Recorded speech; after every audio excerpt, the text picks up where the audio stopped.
मुख्यमंत्री सुखविंदर सिंह सुक्खू दिल्ली दौरे से शिमला वापस लौट गए हैं। दिल्ली में मुख्यमंत्री ने केंद्रीय मंत्रियों से मुलाकात कर हिमाचल प्रदेश के अहम मुद्दों को उठाया है, जिसको लेकर केंद्रीय मंत्रियों ने सहानुभूति विचार करने का आश्वासन दिया है। शिमला लौटने पर पत्रकारों से बातचीत में मुख्यमंत्री सुखविंदर सिंह सुक्खू ने कहा कि केंद्रीय मंत्रियों से राज्य के विभिन्न मसले उठाए गए हैं।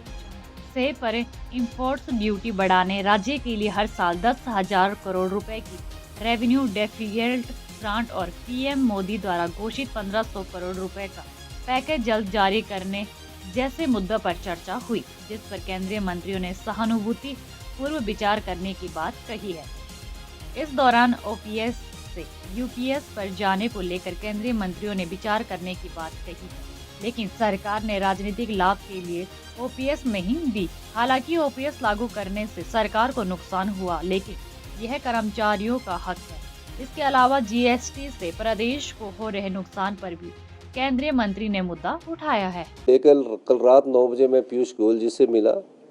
उनको हमने पूरी वस्तु स्थिति का जायजा बताया और हमने कहा कि हमारा एक फ्रूट ग्रोवर्स का दल और हमारे ऑफिसर्स का दल आपके जो कॉमर्स मिनिस्ट्री के अधिकारी हैं उनके साथ बैठने के लिए और जो चीज़ें आपने की है उसको समझाने के लिए बैठेगा और उसके आधार पर आगे हम उनसे बात करेंगे। और निश्चित रूप से हमारा अधिकारियों का और जो हमारे एप्पल ग्रोइंग बेल्ट में हमारे जो फल उत्पादक है उनके साथ हम एक टीम बनाकर कॉमर्स मिनिस्ट्री में भी भेजने वाले हैं।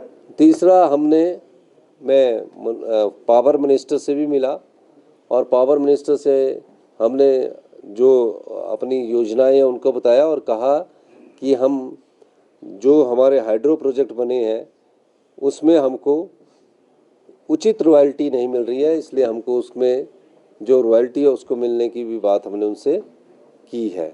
और उसके बाद मैं सभी स्वास्थ्य नड्डा साहब से भी मिला। नड्डा साहब से भी मेरी बातचीत हुई है और नड्डा साहब से भी हमने बोला कि हम लोगों को हिमाचल के हित के लिए आप कहीं भी बोलेंगे हम उसके लिए चलने के लिए तैयार हैं। सर 1,500 करोड़ रुपए